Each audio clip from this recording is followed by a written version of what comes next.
ختم ہوا، زیرو ہو گیا. اب اس کا خوف آپ کے اوپر نہیں ہوگا. سیاں بے کوتوال، اب ڈر کا ہے گا. ہمارے وہاں سفارشی موجود ہے، بچانے والے موجود ہیں. اب جو بھی کچھ ہوگا دوسروں کے ساتھ ہوگا، ہم سے کوئی سروکار نہیں. ہمیں تو آگ چھو ہی نہیں سکتی مگر گنتی کے چند دن. جن کے یہ دل میں خیال بیٹھ گیا اب انہیں تو آخرت کا کوئی خوف نہیں ہوگا، پھر عمل پر کوئی اثر نہیں ہوگا.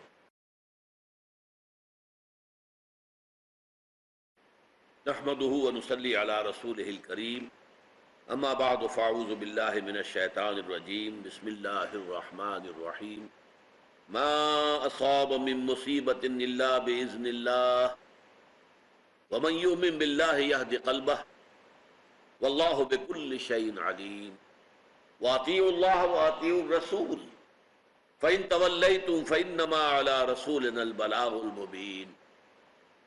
اللہ لا الہ الا ہو وعلی اللہ فلیتوکل المؤمنون. رب اشرح لی صدری ویسر لی امری واحلل عقدۃ من لسانی یفقہوا قولی. اللہم ربنا الہمنا رشدنا واعذنا من شرور انفسنا. اللہم ارنا الحق حقا وارزقنا اتباعہ وارنا الباطل باطلا وارزقنا اجتنابہ. آمین یا رب العالمین. اب ہم سورہ تغابن کے دوسرے رکوع کا آغاز کر رہے ہیں.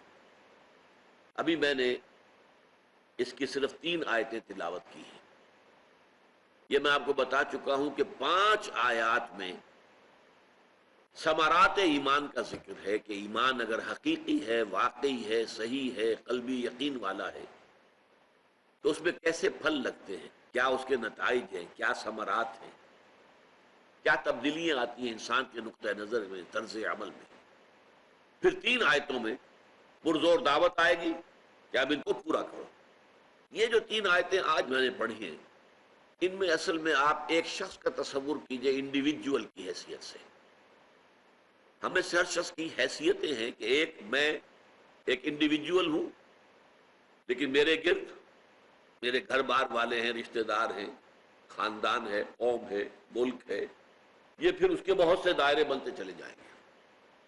مال ہے، اسباب ہیں دنیاوی، یہ تمام چیزیں. لیکن ایک ہے میں اپنی ذاتی حیثیت، آپ اپنی ذاتی حیثیت میں، ایک فرد نوع بشر اپنی ذاتی حیثیت میں. اس فرد نوع بشر کی 2 یوں سمجھیے کہ ایسپیکٹس ہیں شخصیت کے. ایک کچھ احوال، کچھ حالات ہیں جو اس پر وارد ہوتے ہیں. کبھی کوئی بیماری آ گئی، کبھی کسی حادثے میں جو ہے وہ زخمی ہو گیا، کبھی کوئی نقصان پہنچ گیا کسی اعتبار سے، کسی نے اسے کوئی نقصان پہنچا دیا، تکلیف پہنچا دی.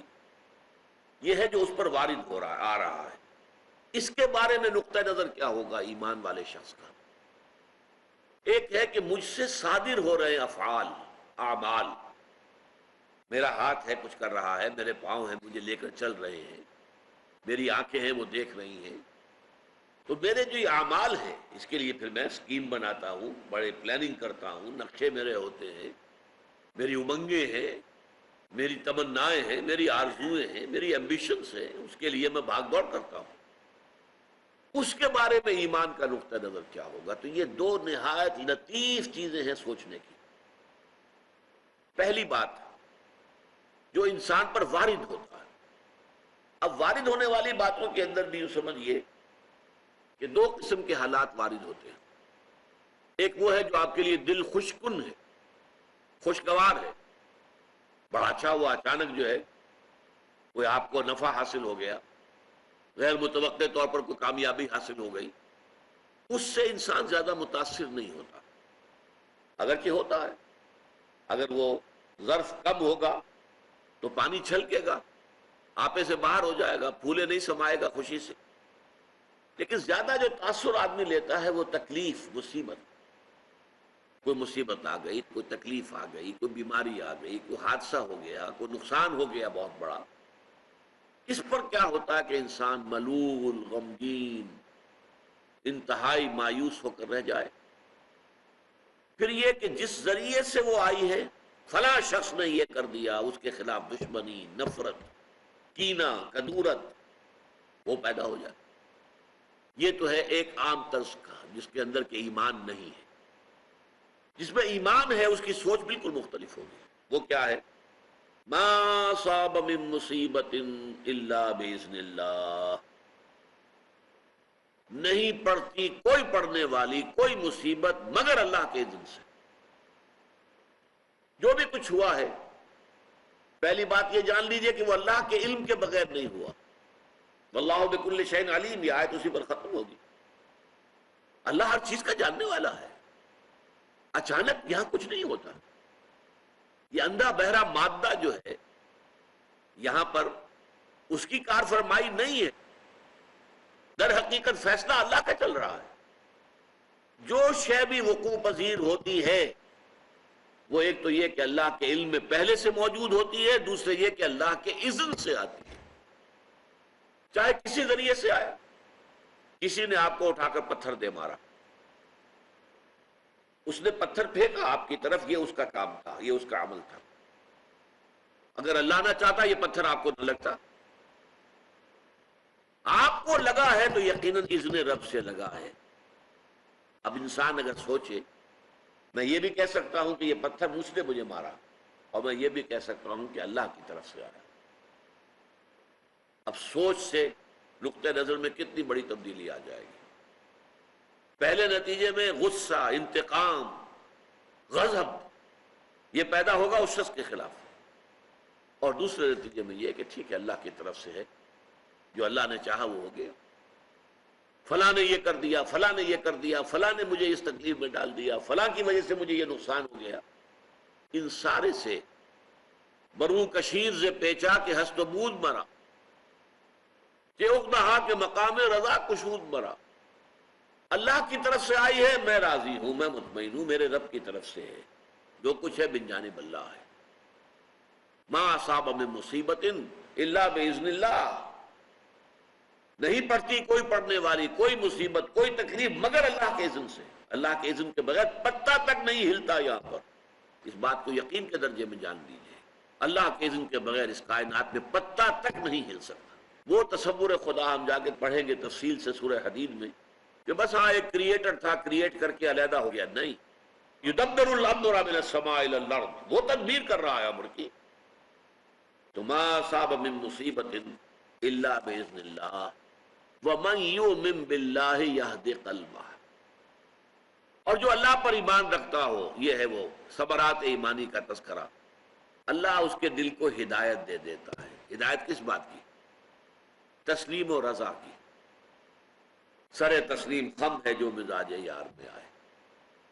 اے اللہ اگر تیرے حکم سے یہی تھا کہ میرا بچہ فوت ہو جائے، میں مطمئن ہوں. تو نے لیا تھا، تو نے لے لیا. اس پر صدمہ کھائے گا. کوئی اس میں بھی خیر ہوگی، کوئی بھلائی اس میں بھی مضمر ہوگی. ہم نہیں دیکھ سکتے، تو دیکھتا ہے. ہم نہیں جان سکتے، تو جانتا ہے. ہمیں علم نہیں ہے، تجھے علم حاصل ہے. انک تعلم ولا نعلم وتقدر ولا نقدر بیدک الخیر، تیرے ہاتھ میں خیر ہی خیر ہے، جو تیری طرف سے آیا خیر ہے. تو یہ جو راضی برضائے رب رہنا ہے، یہ ایمان حقیقی کا ثمرہ اول ہے. شکوہ شکایت، یہ کیوں ہو گیا، یہ کیسے ہو گیا، یہ اس نے کر دیا، یہ اس نے کر دیا، یہ نہیں. اس سب سے انسان نکل جاتا ہے، علیحدہ ہو کر بیٹھ جاتا ہے. جیسے کہ ایک چٹان ہوتی ہے کہ آندھی چل رہی ہے اور تیز جھکڑ ہے، چٹان کو کوئی پرواہ نہیں ہے اس کی. اس کی اپنی شخصیت جو ہے، اس کے اندر اس کا قلب جو ہے مطمئن ہے. یا ایتھا النفس المطمئنہ ارجعی الی ربک راضیۃ مرضیہ. جو آیا جو گیا، جو ملا جو چھن گیا، کامیابی ہو گئی ناکامی ہو گئی، ٹھیک ہے. دنیا کے اندر اونچ نیچ چلتی رہتی ہے، لیکن انسان کی اندرونی شخصیت جو ہے متاثر نہ ہو. یہ نہ ہو کہ ذرا کچھ مل گیا ہے تو پھولے نہیں سما رہے، اور ذرا کو ہاتھ سے کوئی چیز نکل گئی ہے تو اس کے اوپر انتہائی صدمے کی کیفیت. قرآن مجید میں اس کو بیان کیا گیا ہے بہت تفصیل سے. عام طور پر جو انسان غافل ہے، جس کے پاس ایمان نہیں ہے، اس کا حال کیا ہوتا ہے؟ سورہ بنی اسرائیل کی آیت نمبر 83 سنا رہا ہوں آپ کو. وَإِذَا أَنْعَمْنَا عَلَى الْإِنسَانِ أَعْرَضَ وَنَأَىٰ بِجَانِبِهِ. جب ہم انسان پر نعمتیں اپنی نازل کرتے ہیں اعراض کرتا ہے، رخ موڑ لیتا ہے، ہماری طرف سے بے توجہی کرتا ہے۔ وَإِذَا أَنْعَمْنَا عَلَى الْإِنسَانِ أَعْرَضَ وَنَأَىٰ بِجَانِبِهِ وَإِذَا مَسَّهُ الشَّرُّ كَانَ يَئُوسًا، اور جب کوئی تکلیف پہنچی تو مایوس ہو کر رہ جاتا۔ یہ دو انتہائیں بندہ مومن کی زندگی میں نہیں آ سکتی۔ متعطف، نعمت آئی ہے شکر، تکلیف آئی ہے صبر، سب اللہ کی طرف سے ہے۔ یہ بھی اللہ کی طرف سے، یہ بھی اللہ کی طرف سے، یہ بھی اللہ کی طرف سے آزمائش، یہ بھی اللہ کی طرف سے آزمائش۔ سورہ شورى میں فرمایا وَإِنَّا إِذَا أَذَقْنَا الْإِنسَانَ مِنَّا رَحْمَةً فَرِحَ بِهَا، ہمارا معاملہ یہ ہے انسانوں کا کہ جب ہم اسے اپنی رحمت کا مزہ چکھاتے ہیں تو پھر فرح بها، بڑا جو ہے خوش ہوتا ہے۔ لیکن یہ فرح کا لفظ قرآن مجید میں اچھے سینس میں نہیں آتا، خوشی میں پھولے نہ سمانا۔ وَإِن تُصِبْهُمْ سَيِّئَةٌ بِمَا قَدَّمَتْ أَيْدِيهِمْ فَإِنَّ الْإِنسَانَ كَفُورٌ، اور جو کچھ ان کے اپنے کرتوت ہیں ان کی پاداش میں اگر کوئی تکلیف ہم ان کے اوپر بھیج دیتے ہیں تو بالکل ناشکرا ہو جاتا ہے۔ ہم پر تو کبھی اللہ کا کوئی کرم ہوا ہی نہیں، ہم پر تو ہمیشہ سے سختیاں ہی سختیاں ہیں، ہمارے لیے تو کوئی خوشی کی بات ہے ہی نہیں۔ انتہائی ناشکرا، بھول گیا سب کچھ کہ اس سے پہلے اللہ تعالیٰ نے کیا کچھ دیا تھا۔ ذرا سا ایک جھٹکا لگا اور معلوم ہوا کہ اب اللہ تعالیٰ کے ساتھ کوئی تعلق نہیں رہا قلبی۔ سورہ حامیم سجدہ کی آیت نمبر 49 ہے لا يسم الانسان من دعاء الخير فإن مسه الشر فيئوس قنوط، انسان جو ہے بھلائی مانگنے میں تو تھکتا ہی نہیں، مانگتا رہتا مانگتا رہتا مانگتا رہتا، جتنا دے دیں اور حل من مزید، لیکن اگر کوئی تکلیف پہنچ جاتی ہے تو پھر یئوس، مایوس ہو کر، قنوط، نا امید ہو کر رہ جاتا۔ یہ دو انتہائی میں بیان کر رہا ہوں آپ کو، یہ کیفیت ہو گئی تو یہ انتہا ہے، یہ کیفیت ہو گئی تو یہ انتہا ہے۔ سورہ ہود میں فرمایا آیات نمبر 10 و 11 وَلَئِنْ أَذَقْنَا الْإِنسَانَ مِنَّا رَحْمَةً ثُمَّ نَزَعْنَاهَا مِنْهُ إِنَّهُ لَيَئُوسٌ كَفُورٌ، جب انسان کو ہم اپنی نعمت کا مزہ چکھاتے ہیں اور پھر وہ اسے چھین لیتے ہیں تو مایوس اور نا امید ہو کر رہ جاتا ہے۔ وَلَئِنْ أَذَقْنَاهُ نَعْمَاءَ بَعْدَ ضَرَّاءَ، اور اگر کبھی تکلیفوں کے بعد ہم اپنی نعمتوں سے نواز دیتے ہیں لَيَقُولَنَّ ذَهَبَ السَّيِّئَاتُ عَنِّي، وہ کہتا اب میرے دل اندر دور ہو گئے، إِنَّهُ لَفَرِحٌ فَخُورٌ، اب وہ نہایت جو ہے وہ خوشی میں اپنے آپے میں نہیں سما رہا اور فخر کر رہا ہے بہت۔ اس بحث کا نقطہ عروج ہے سورہ فجر کی آیات 15 اور 16 فَأَمَّا الْإِنسَانُ إِذَا مَا ابْتَلَاهُ رَبُّهُ فَأَكْرَمَهُ وَأَنْعَمَهُ فَيَقُولُ رَبِّي أَكْرَمَنِ، انسان کا حال عجیب ہے، جب اسے اس کا رب آزماتا ہے، نعمتیں دیتا ہے، عزت دیتا ہے دنیاوی، وہ کہتا ہے میرے رب نے مجھے عزت دی۔ وَأَمَّا إِذَا مَا ابْتَلَاهُ فَقَدَرَ عَلَيْهِ رِزْقَهُ، اور جب وہ آزماتا ہے اسے اور اس کا رزق جو ہے تنگ کر دیتا ہے فَيَقُولُ رَبِّي أَهَانَنِ، تو کہتا اللہ نے مجھے ذلیل کر دیا۔ کلا، ہرگز نہیں۔ یہ بڑا لطیف مقام ہے قرآن مجید کا، بہت کم لوگ اس کی گہرائی میں اتر سکے۔ اس میں برائی کیا ہے؟ اللہ نے نعمت دی، اللہ نے مجھے عزت دے دی، کیا خرابی ہوئی اس میں؟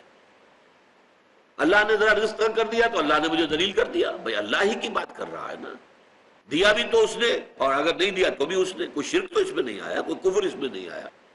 گمراہی کیا ہے؟ گمراہی یہ ہے کہ تم اس کو عزت سمجھ رہے ہو، وہ عزت نہیں ہے، آزمائش ہے۔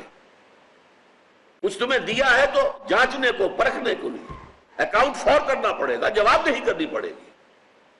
اسے دنیا کی عزت نہ سمجھو، وہ آزمائش ہے۔ اگر کوئی سختی آ گئی ہے، تکلیف آ گئی ہے تو یہ بھی ذلت نہیں ہے، یہ بھی آزمائش ہے۔ دونوں کیفیات بالکل برابر ہیں، آزمائش آزمائش، کبھی دے کر آزماتا ہے، کبھی چھین کر آزماتا ہے۔ لیکن جب دے دیا تو یہ سمجھا کہ اللہ نے مجھے عزت دے دی، غلط۔ عزت تو وہ ہوگی جو آخرت میں جا کر ملے، وہ عزت ہوگی، اور اگر یہاں کوئی چھین لیا تو اللہ نے مجھے ذلیل کر دیا، غلط۔ ذلت تو وہ ہوگی کہ آخرت کے اندر ذلیل ہو جائے۔ اس کا اگلا ایک اور سٹیپ بھی ہے، ایک اعتبار سے تو میں نے عرض کیا یہ برابر ہو گئے، دونوں امتحانی شکلیں ہیں۔ ایک اعتبار سے یہ جس کو دنیا میں عزت سمجھا جا رہا ہے وہ زیادہ سخت امتحان ہے بنسبت اس کے جسے دنیا میں ذلت سمجھا جا رہا ہے۔ اگر اللہ تعالیٰ کی طرف سے نعمتوں کی بارش ہو رہی ہو تو غفلت طاری ہو جائے گی آپ پر۔ بہت کم لوگ ہوں گے جو اس حال میں بھی واقعتاً اللہ کو یاد رکھیں۔ نعمتوں کی بارش ہو رہی ہے انسان غافل ہو جاتا ہے۔ ظفر اس کو آدمی نہ جانیے گا چاہے کتنا ہی ہو فہم و ذکا، جسے عیش میں یاد خدا نہ رہی، جسے تیش میں خوف خدا نہ رہا۔ عیش میں یاد خدا نہیں ہوتی، عیش میں تو ہے کھا رہے پی رہے عیش کر رہے، یاد خدا کہاں آئے گی؟ تکلیف میں اللہ یاد آتا ہے، اللہ کو پکارتا ہے، دعائیں کرتا ہے، گر گراتا ہے۔ تو امتحان کون سا زیادہ سخت ہوا؟ وہ امتحان زیادہ سخت ہو گیا جس میں غفلت طاری ہو۔ ما قل و کفا خیر مما کثر و الہا، حضور نے فرمایا جو چیز کم ہو لیکن وہ تمہاری ضرورت پوری کر دے وہ اس سے بہتر ہے جو زیادہ ہو اور تمہیں غافل کر دے۔ جب زیادتی ہو جائے گی، بہتات ہو جائے گی تو غفلت طاری ہو جائے گی، تو وہ گھاٹے کا سودا۔ یہ نقطہ نظر انسان کا ہو جانا چاہیے دنیاوی حوادث اور دنیاوی مصائب کے بارے میں، اگر اس کے دل میں ایمان ہے۔ ما اصاب من مصیبت فی الارض ولا فی انفسکم الا فی کتاب من قبل ان نبراہا، نہیں پڑتی کوئی پڑھنے والی کوئی مصیبت کوئی تکلیف مگر یہ کہ وہ ایک کتاب میں پہلے سے درج ہے، اللہ کے علم کے اندر پہلے سے ہے۔ ایسے نہیں کہ اچانک، جسے ہم کہتے ہیں bolt from the sky, bolt from the heaven, نہیں، کوئی چیز نہیں آتی، اللہ کے علم میں پہلے سے ہے۔ من قبل ان نبراہا، اس سے پہلے کہ ہم اسے ظاہر کریں۔ ان ذالک علی اللہ یسیر، یہ اللہ تعالیٰ پر بہت آسان ہے۔ لکہ لا تاسوا علی ما فاتکم، تاکہ جو چیز تم سے چھن جائے جاتی رہے اس پر رنج مت کیا کرو۔ ولا تفرحوا بما آتاکم، اور یہ کہ زیادہ فخر نہ کیا کرو اور زیادہ خوشیاں نہ منایا کرو اس پر جو اللہ تمہیں دے دے۔ واللہ لا یحب کل مختال فخور، اللہ تعالیٰ جو ہے یہ اکڑنے والے شیخی خورے جو ہیں کہ نعمتیں زیادہ ہو گئی تو گردن اکڑ گئی، یہ اللہ کو پسند نہیں۔ اب یوں سمجھیے کہ یہ پینڈولم جو ہے کسی نہ کسی درجے میں تو انسان میں آتا ہی ہے۔ اچھی بات آئی تو کچھ خوشی ہوگی، کوئی تکلیف آ گئی تو کچھ نہ کچھ رنج تو ہوگا، لیکن ایک ہے غفلت۔ غفلت میں یہ کہ کچھ مل گیا تو پھولے نہیں سنوار رہے خوشی میں، اور کچھ چھن گیا تو انتہائی مایوس ہو گئے۔ یہ پینڈولم جو ہے جتنی اس کی وسعت زیادہ ہوگی اتنا ہی اللہ سے انسان دور ہے، محجوب ہے، غافل ہے۔ جتنی اس کے اندر جو ہے کمی ہو جائے گی، تھوڑا بہت اثر تو ہر انسان پر ہوتا ہے۔ فتح ہے تو یقیناً اس سے کوئی نہ کوئی خوشی تو ہوگی، شکست ہوئی ہے تو یقیناً اس سے کچھ نہ کچھ جو ہے رنج تو ہوگا۔ لیکن یہ کہ شکست ہو گئی ہے تو ہمت ٹوٹ گئی، اب آئندہ حوصلے جواب دے گئے اور بالکل جو ہے انسان شل ہو کر بیٹھ رہا، یہ نہیں۔ اور اگر فتح ہو گئی تو شادیانے بج رہے، عیش ہو رہے، طرب ہو رہا، کچھ نہیں۔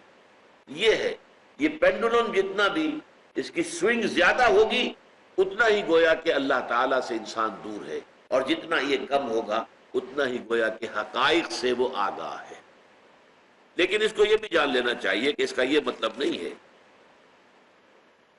کہ انسان جو ہے مجرموں کو سزا نہ دی جائے، یہ مطلب نہیں۔ یہ ٹھیک ہے فلاں شخص نے مارا، مجھے تو لگا ہے پتھر تو اللہ تعالیٰ نے مارا ہے تو لگا ہے، اس کے مارنے سے نہیں لگ سکتا تھا اگر اللہ نہ چاہتا، یہ بات ٹھیک ہو گئی۔ لیکن اس نے مارا ہے، اس کی سزا ملنی چاہیے، یہ دوسری بات ہے۔ یہ معاشرے کو درست رکھنے کے لیے سزا، وَلَكُمْ فِي الْقِصَاصِ حَيَاتٌ يَا أُولِي الْأَلْبَابِ، مجرموں کو سزا دینے کا معاملہ قرآن مجید میں تاکیداً قصاص میں زندگی ہے۔ ایک ہے معاف کر دینا، اگر فرض کیجئے کسی شخص نے آپ کو تھپڑ مارا، آپ نے اسے معاف کر دیا، ہو سکتا ہے اس کی ہمت ہو کسی اور کو بھی جا کے مارے گا، اور ایک شکل یہ کہ اس نے تھپڑ مارا، آپ نے جواباً تھپڑ رسید کر دیا تو ہوش ٹھکانے آ جائیں گے، آئندہ نہیں کرے گا یہ کام۔ اگر آپ نے معاف کیا، فرض کیجئے کہ نظریہ آئے کہ اگر میں معاف کر دوں تو یہ اصلاح کر لے گا، اس کے اندر بہتری پیدا ہو جائے گی، اگر اس کے آثار ہو تو معاف کر دینے میں حرج نہیں ہے۔ وَإِن تَعْفُوا وَتَصْفَحُوا وَتَغْفِرُوا فَإِنَّ اللَّهَ غَفُورٌ رَحِيمٌ۔ لیکن یہ کہ عام حالات کیا ہیں دنیا کے کہ مجرم کو سزا ملنی چاہیے تاکہ جرم کا استئصال ہو سکے، یہی فلسفہ ہے اسلام کے اندر۔ سزائیں نہایت سخت ہیں، ہاتھ کاٹ دینا چوری کے اوپر سخت سزا ہے، لیکن چوری پھر ختم ہو جائے گی معاشرے سے، چوری نہیں رہے گی. باقی آپ جتنی سزائیں دے دیں، چوری کا کوئی جو ہے آپ سد باب کر ہی نہیں سکتے. امریکن سوسائٹی کے اندر تعلیم ہے، تربیت ہے، یہ ہے وہ ہے، ذرائع ابلاغ ہے، قانون ہے، سب کچھ ہے. چوری ہے، ڈاکے ہے، ہائنس کرائم موجود ہے، سخت بدترین جرم موجود ہے، وہاں پر کوئی اصلاح نہیں ہوتی. سعودی عرب میں اگر قتل کے قصاص کا معاملہ کیا گیا کہ کھلے میدان کے اندر جو ہے وہ آدمی کی گردن اڑائی گئی، یا اگر کسی نے مارا تھا کسی کو پستول سے تو پھر اس کے ولی نے، اس کے وارث نے پستول ہی سے اسے مارا، اور کسی نے اگر کسی کو ذبح کیا تھا تو پھر اس کے جو بھی وارث تھے اس نے اس کو ذبح کیا. اس کے بعد کیسا عمل و امان ہوا؟ کہیں کوئی غضب نہیں، کوئی تکلیف نہیں، کوئی مصیبت نہیں. تو ایریڈیکیشن آف کرائم اس کے بغیر ممکن نہیں ہے. تو یہ مطلب اس کا نہیں ہے، یہ ہے آپ کی اندرونی سوچ. جو کچھ آتا ہے بغیر اذن رب نہیں ہے، لہذا جو بھی کچھ آیا ہے تو اللہ تعالیٰ جو ہے اس کے اوپر آپ کو راضی برائے رب رہنے کی توفیق عطا فرمائے. یہ تسلیم و رضا ہے، راضی برضائے رب. مشفق متعطف رضائے رب پہ راضی رہے، یہ حرف آرزو کیسا؟ خدا خالق، خدا مالک، خدا کا حکم تو کیسا؟ یہ یوں ہونا چاہیے، یہ یوں ہونا چاہیے، یہ اس طرح. بھائی تم ہو کون؟ اللہ کا حکم چلے گا، اللہ کی مرضی چلے گی. تم یہ دیکھو تمہارا فرض کیا ہے وہ ادا کرو، اللہ اللہ خیر صلی اللہ ہوگا وہ جو اللہ چاہے گا. تم اپنا فرض ادا کرو تاکہ اللہ تعالیٰ کے ہاں جا کر سرخرو ہو جاؤ. اے اللہ میں اپنی حد تک جو ہے اپنا وہ فرض ادا کرتا رہا، بس اس میں ہماری نجات ہے، اس میں ہم سرخرو ہو جائیں گے. اسی طریقے سے ظالموں سے انتقام نہ لیا جائے، یہ بھی غلط ہے. انتقام لینے کے لیے بھی سورہ شورى کے اندر بڑی تفصیل سے آیا ہے. وَالَّذِينَ إِذَا أَصَابَهُمُ الْبَغْيُ هُمْ يَنتَصِرُونَ، جن پر زیادتی ہوتی ہے وہ بدلہ لیتے ہیں.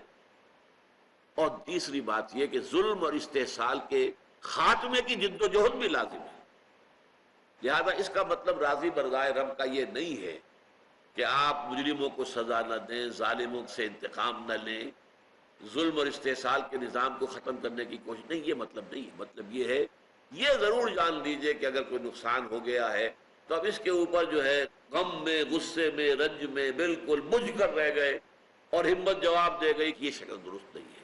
اللہ کی طرف سے آیا معاملہ تو ٹھیک ہے، یقیناً اس کے ہاتھ میں خیر ہے. بِیَدِکَ الْخَیرُ إِنَّکَ عَلیٰ کُلِّ شَیْءٍ قدیر. یہ ایک پہلو ہوا. اب دوسرا پہلو ایمان کے ثمرات میں سے دوسرا، وَأَطِیعُوا اللَّهَ وَأَطِیعُوا الرَّسُولَ فَإِن تَوَلَّیْتُمْ فَإِنَّمَا عَلَىٰ رَسُولِنَا الْبَلَاغُ الْمُبِینُ.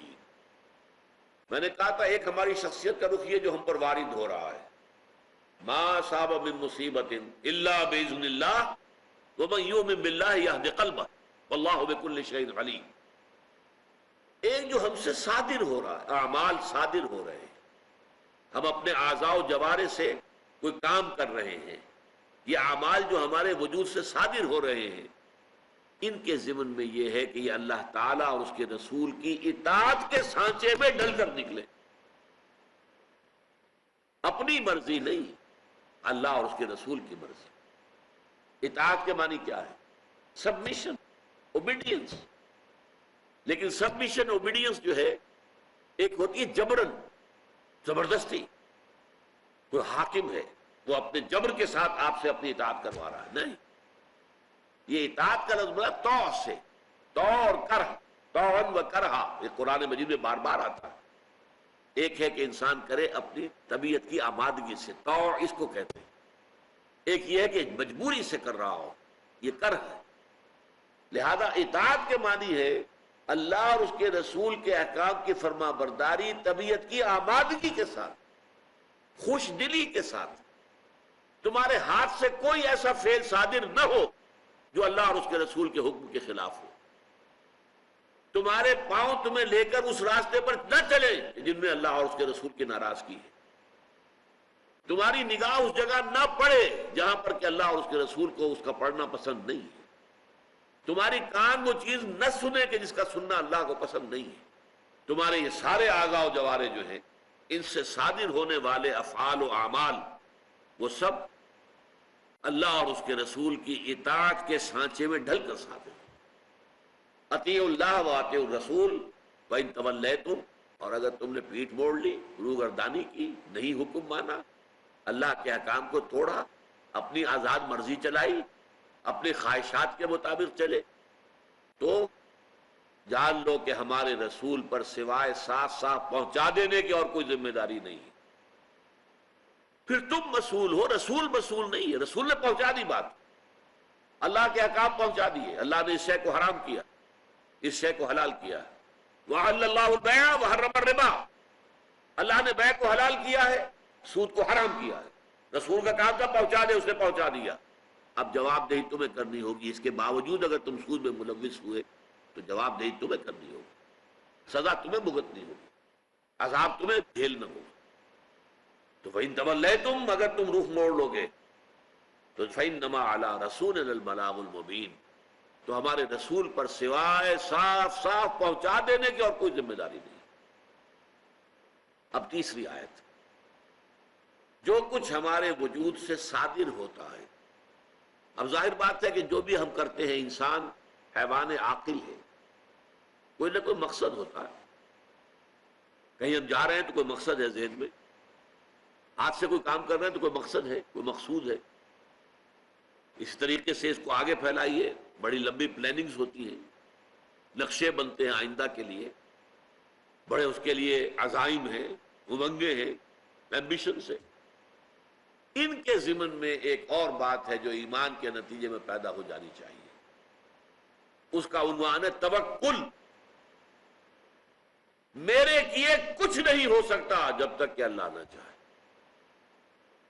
چاہے سارے اسباب مہیا ہوں، لیکن اسباب کے اوپر بھروسہ نہ ہو، بھروسہ ہو اللہ کی ذات پر۔ اپنی سی محنت کرو، کوشش کرو، بھاگ دوڑ کرو، اعدوا لهم ما استطعتم، امکانی حد تک سامان فراہم کرو، اسلحہ جمع کرو، تیاری کرو، لیکن ہرگز نہ سمجھنا کہ ان اسباب کی بنیاد پر تمہیں فتح مل جائے گی۔ فتح ملے گی اگر اللہ چاہے گا۔ یہ ہے توکل۔ اس توکل کے بھی بڑے الٹے الٹے معنی جو ہیں ہمارے ہاں، جو خاص طور پر متصوفین حضرات انہوں نے پیدا کر دیے ہیں۔ ہرگز عمل سے بیگانہ نہیں ہونا ہے، کہ عمل سے فارغ ہوا مسلمان بنا کے تقدیر کا بہانہ نہیں۔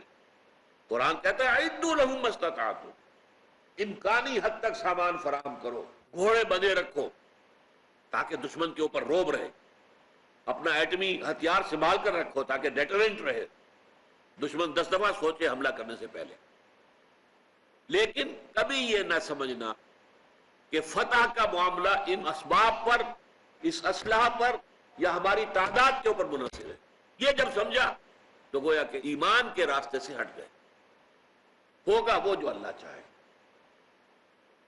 دیکھیے آپ کے پاس گاڑی ہے، آپ نے پیٹرول سے ٹینک فل کرا لیا ہے، گاڑی کی دیکھ بھال بھی کروا لی تھی، سروس بھی کروا لی تھی، اب آپ کو یہ ہے کہ اسباب مکمل ہے، میں صبح اٹھتے چلا جاؤں گا، بس یہی آپ نے مار کھا لی۔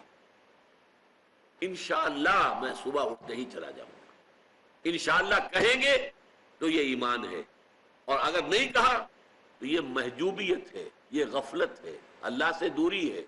آپ کا ذہن کا رشتہ اللہ کے ساتھ نہیں، اسباب کے ساتھ ہے، کہ میرے پاس کیونکہ یہ اسباب موجود ہیں لہذا میں جب چاہوں گا اٹھوں گا چلا جاؤں گا۔ نہیں، سورہ کہف میں واقعہ آیا ہے نا کہ یہود کے سکھانے پڑھانے پر کفار مکہ نے حضور سے 3 سوال کیے تھے، بتائیے یہ ذوالقرنین کون تھا، روح کی کیا حقیقت ہے، اصحاب کہف کون تھے؟ حضور نے کہہ دیا کل بتا دوں گا۔ کیوں کہہ دیا؟ کہ روز حضرت جبرائیل آتے تھے، تشریف لاتے تھے، تو حضور نے گمان کیا آ جائیں گے، میں پوچھ لوں گا، پوچھ کے بتا دوں گا کل۔ اللہ کو اچھی نہیں لگی بات، نہیں آئے حضرت جبرائیل۔ اب اگلے روز لوگوں نے آ کے پوچھا، فرمائیے، کہنے لگے ابھی تو میرے پاس جواب نہیں ہے۔ آپ سوچئے تالیاں پٹ گئی ہوں گی، کفار نے مذاق اڑایا ہوگا، استہزاء ہوا ہوگا، کئی دن گزر گئے۔ کس ضیق میں حضور کے وہ دن گزرے ہوں گے اس کا آپ تصور کیجئے، کتنی تکلیف اور کوفت آپ کو رہی ہوں۔ اس کے بعد جب سورہ کہف نازل ہوئی ہے اور اس میں جوابات دیے گئے، اصحاب کہف کا قصہ شروع میں ہے، ذوالقرنین کا آخر میں ہے، ساتھ ہی یہ آیت بھی آگے وَلَا تَقُولَنَّ لِشَيْءٍ إِنِّي فَاعِلٌ ذَلِكَ غَدًا إِلَّا أَن يَشَاءَ اللَّهُ، ہرگز کبھی نہ یہ کہیے گا کہ یہ کام میں کل ضرور کر دوں گا، مگر اس کے ساتھ کہ انشاءاللہ اگر اللہ نے چاہا تو میں یہ کام کروں۔ یہ ہے توکل، ہوگا وہی کچھ جو اللہ چاہے گا۔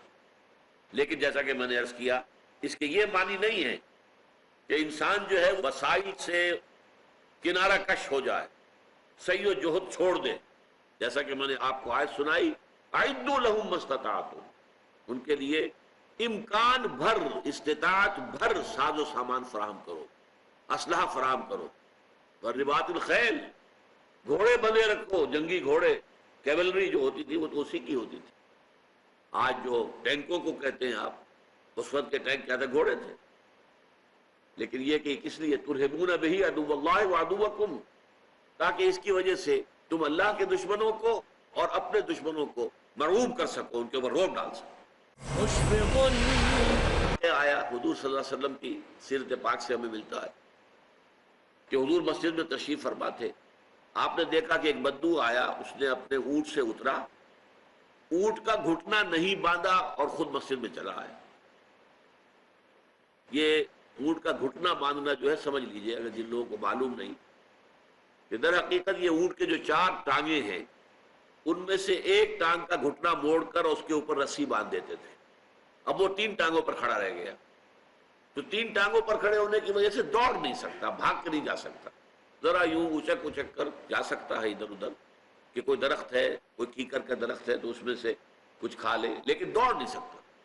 یہ حفاظت کا ذریعہ ہوتا تھا، اور اس کو کہتے تھے اعقال، باندھ دینا اونٹ کے گھٹنے کو، اور اس رسی کو کہتے تھے اقال۔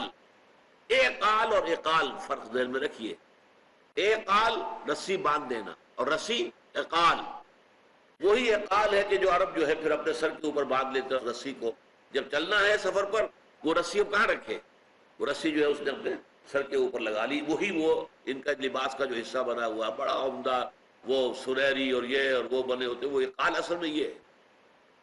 تو حضور نے دیکھا کہ اس شخص نے، اس بدو نے اپنے اونٹ کا گھٹنا باندھا نہیں۔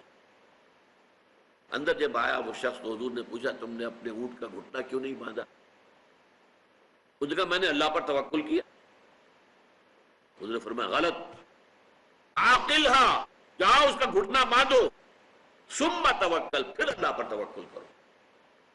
اسباب و وسائل کو ترک کر دینا توکل نہیں ہے، لیکن یہ ذہن میں رکھنا کہ اسباب و وسائل سے کچھ نہیں ہوگا جب تک کہ اللہ کا اذن نہ ہو، اللہ کی مرضی نہ ہو۔ ہمارا سارا دار و مدار، بھروسہ، توکل ذات باری تعالیٰ پر۔ یہی بات ہو گئی تھی غزوہ حنین میں، 12,000 کا لشکر تھا حضور کے ساتھ۔ یوں سمجھیے کہ یہ اس وقت تک، ویسے تو بعد میں غزوہ تبوک میں 30,000 کا لشکر بھی آپ کے ساتھ تھا، لیکن غزوہ حنین تو سن 8 میں ہو رہا ہے، وہ سن 9 میں ہے، تو 12,000، 10,000 اصل میں صحابہ کرام تو گئے تھے حضور کے ساتھ، فتح مکہ کے موقع پر موجود تھے۔ وہاں جو کچھ لوگ نئے ایمان لے آئے فتح مکہ کے بعد، اور کچھ ایمان تو نہیں لائے لیکن مسلمانوں کے ساتھ شامل ہو گئے، وہ بھی فوج میں شامل ہو گئے، تو 12,000 کی نفری بن گئی۔ تو کچھ گمان ہو گیا مسلمانوں کو کہ کبھی ہم 313 ہوتے تھے تو مار نہیں کھاتے تھے، شکست نہیں ہوتی تھی، آج ہمیں کون شکست دے سکتا ہے، ہم 12,000 ہیں۔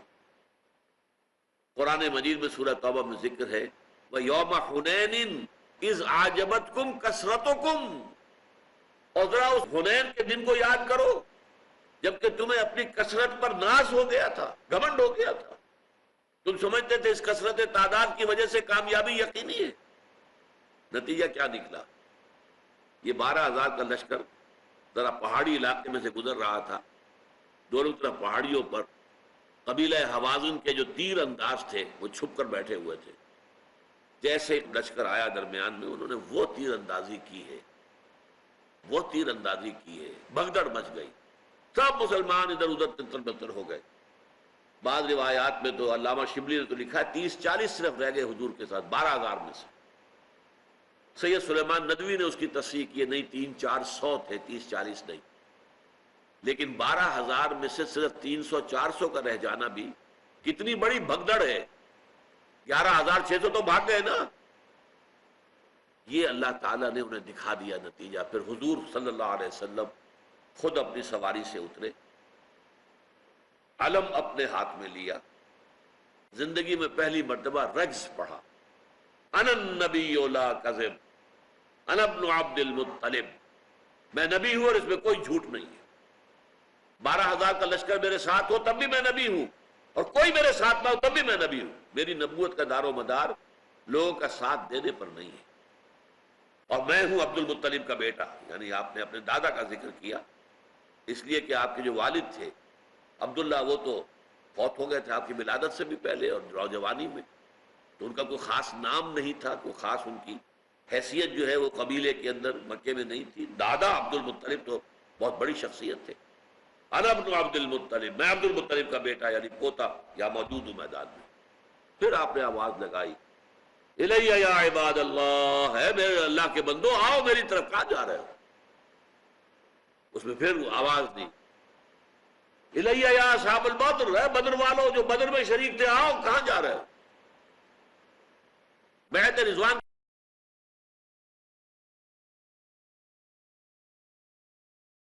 نہ ہو جاؤ، لیکن کبھی بھی یہ نہ سمجھنا کہ تمہارے اپنے اسباب سے، وسائل و ذرائع سے، تمہاری طاقت سے، تمہاری صلاحیت سے، تمہاری ذہانت سے، تمہاری فطانت سے کوئی نتیجہ نکلے گا۔ نتیجہ وہ نکلے گا جو اللہ چاہے گا۔ اسی کو کہتے ہیں تفویض الامر الی اللہ، اپنے معاملے کو اللہ کے حوالے کر دینا۔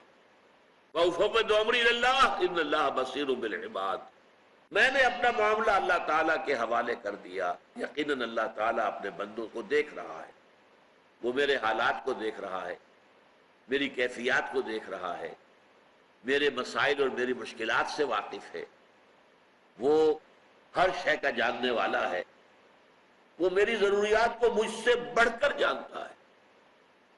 جیسے کہ گاؤں کے اندر دیہات میں آپ کو معلوم ہے، بڑا جاگیردار ہو، بڑا وڈیرا ہو، اگر کسی عام آدمی کو اس کی سرپرستی حاصل ہو جائے تو کتنا اطمینان اسے ہوتا ہے کہ مجھے کوئی کیا نقصان پہنچائے گا۔ لوگوں کو معلوم ہے کہ یہ جاگیردار کا، وڈیرے کا، فلاں کا، یہ تو در حقیقت ان کا خاص آدمی ہے۔ تو اگر آپ اللہ کے ہو جائیں گے، من کان للہ کان اللہ لہ، جو اللہ کا ہو جائے گا اللہ اس کا ہو جائے گا۔ اللہ کا ولی اور کسی کو کہتے ہیں، اللہ ولی الذین آمنوا یخرجہم من ظلمات الی النور، اللہ ولی ہے اہل ایمان کا، وہ انہیں نکالتا ہے اندھیروں سے روشنی کی طرف۔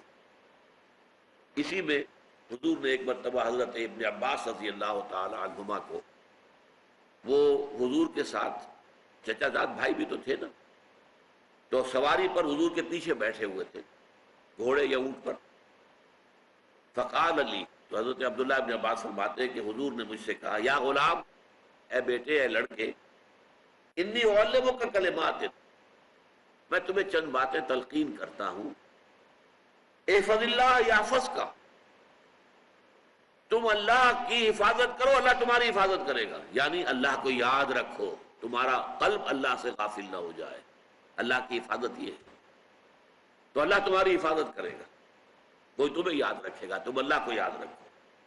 احفظ اللہ تجدہ تجاہک، یا امامک، دو الفاظ ہیں، اللہ کو یاد رکھو گے تم اسے اپنے سامنے موجود پاؤ گے، ہر وقت مدد کرنے کے لیے تیار ہے اللہ تعالیٰ، بشرطے کہ تمہارے دل میں اللہ کے اوپر یقین موجود ہے، اللہ پر جو ہے ایمان موجود ہے۔ اذا سألت فاسأل اللہ، جب کوئی شے مانگنے کا خیال ہو، مانگنے کی ضرورت ہو، اللہ سے مانگو، کسی سے مت مانگو۔ نوٹ کیجیے اس بات کو۔ حضور نے فرمایا ایک اور حدیث میں، جوتے کا تسمہ بھی اگر تمہیں چاہیے تو اللہ سے مانگو، کسی انسان سے نہ مانگو۔ اللہ تعالیٰ جیسے چاہے گا کسی کے دل میں ڈال دے گا اور وہ چیز آپ تک پہنچ جائے۔ مانگو اللہ سے۔ اذا سألت فاسأل اللہ وَإِذَا اسْتَعَنْتَ فَاسْتَعِنْ بِاللَّهِ، اور جب استعانت کرنی ہو، مدد چاہنی ہو، تو صرف اللہ سے مدد مانگو۔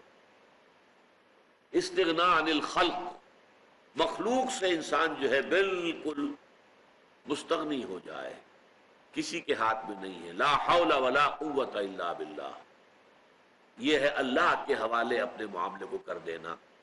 یہ تین چیزیں انسان کی داخلی نفسیات اور عمل کے اندر ایمان کے مظاہر، ایمان کے نتائج۔ ایمان اگر حقیقتاً ہے، نمبر ایک، راضی برضائے رب، رضائے رب پہ راضی رہے، یہ حرف آرزو کیسا۔ اسی کو اقبال نے کہا ہے، برو کشید ز پیچا کے ہست بود مرا، چہ اغدہا کے مقام رضا کشود مرا، راضی برضائے رب ہر حال میں۔ نمبر دو، اعمال جو بھی صادر ہوں وہ سانچے میں ڈھلے ہوئے ہوں اطاعت خدا بندی اور اطاعت رسول کے۔